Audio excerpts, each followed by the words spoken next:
Before I even tell you what happened yesterday in Britain, let me just say this. This changes everything you thought you knew about how democracy is supposed to work in Europe. I'm Andrew Metrich, former analyst for a state-run media outlet, and when I saw what was happening in my newsroom, I chose truth over obedience. Now I'm independent, living in Europe, tracking global events every day and uncovering their hidden meaning. Today we're diving deep into two absolutely explosive developments that are reshaping European politics right before our eyes. First, a small town in Essex just delivered the most shocking legal victory against the British government's migrant hotel scheme, and the dominoes are already falling across the entire United Kingdom. But wait until you hear how this connects to what's happening in Germany right now. And let me tell you about Germany, because what the federal government just approved in July is going to blow your mind. We're talking about laws that could restrict your basic human rights, monitor your private messages, and control your movements, all in the name of World Health Organization guidelines. This isn't conspiracy theory, this is happening right now. Look, if you want the truth about what's really going on in Europe, not the sanitized version the mainstream media feeds you, then hit that like button and subscribe to this channel. Become a channel sponsor because independent journalism is under attack, and every single subscription keeps us fighting for the truth, because tomorrow the news could change everything. Let's start with what just happened in Epping, Essex. The High Court just delivered a crushing blow to the Labour government's migrant hotel policy. Justice Eyre granted Epping Forest District Council a temporary injunction that forces 136 asylum seekers to leave the Bell Hotel by September 12th.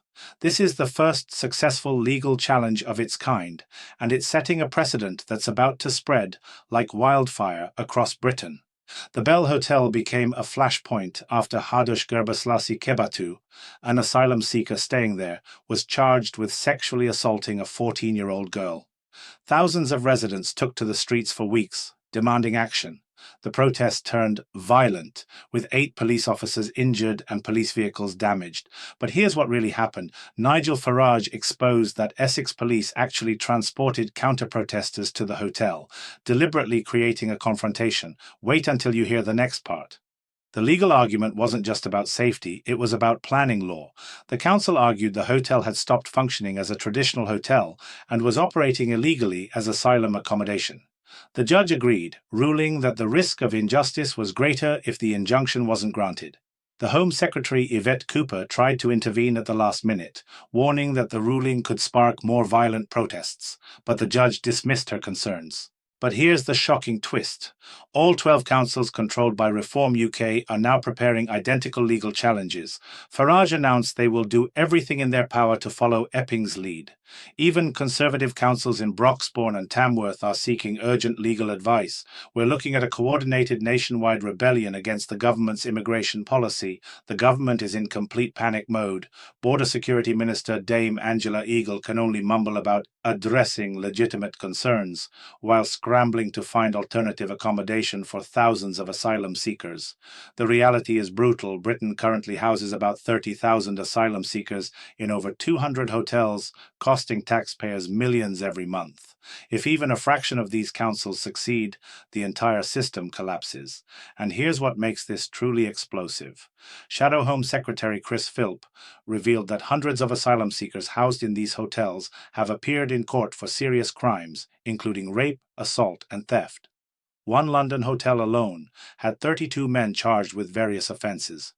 The government has lost control, and the people of Epping just proved that communities can fight back and win. If you're still with me, hit that like button.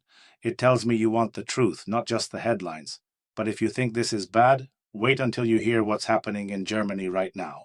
While Britain deals with its migrant hotel crisis, Germany is quietly implementing something far more sinister. On July 16th, the German Federal Cabinet approved a draft law implementing the amended WHO International Health Regulations. This isn't just health policy. This is about fundamentally restricting your basic rights as a human being.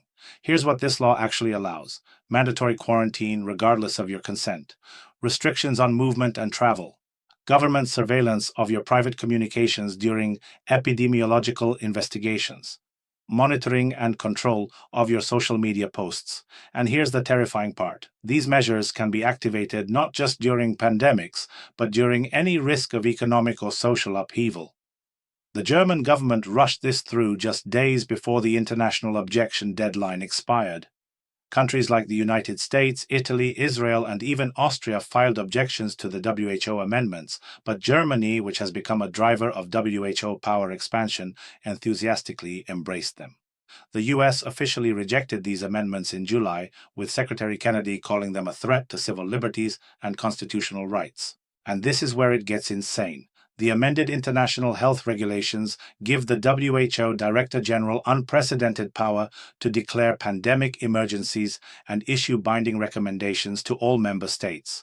The WHO can now coordinate international responses focused on solidarity and equity rather than rapid medical action. Germany is essentially surrendering national sovereignty to an unelected international bureaucracy. The Bundestag will soon ratify this legislation, and most Germans have no idea it's happening.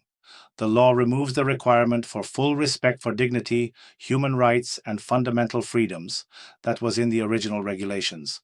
Think about that for a second. They literally removed human rights protections from international health law. But here's what's truly shocking. While countries like the USA are rejecting these amendments as threats to freedom, Germany is leading the charge to implement them. This creates a two-tier system in Europe, where German citizens will have fewer rights during health emergencies than Americans. The German government claims this doesn't affect national sovereignty, but that's exactly what every authoritarian regime says before it strips away your freedoms.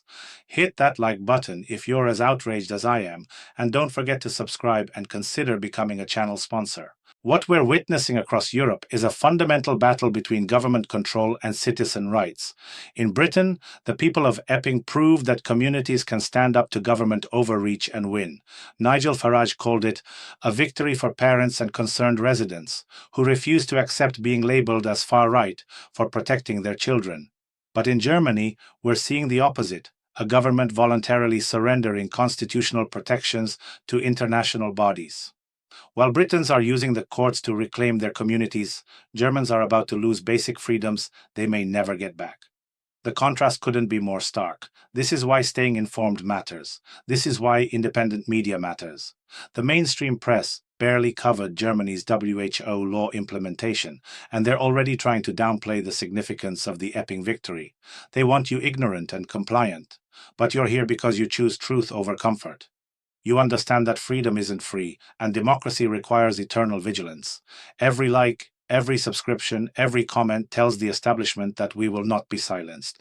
We are building a community of people who refuse to accept the official narrative, who demand transparency, who fight for the future our children deserve. Keep watching, keep questioning, keep fighting, because the battle for Europe's soul has only just begun, and we're going to be here covering every development, every victory, every setback. The truth will not be buried. Not on our watch.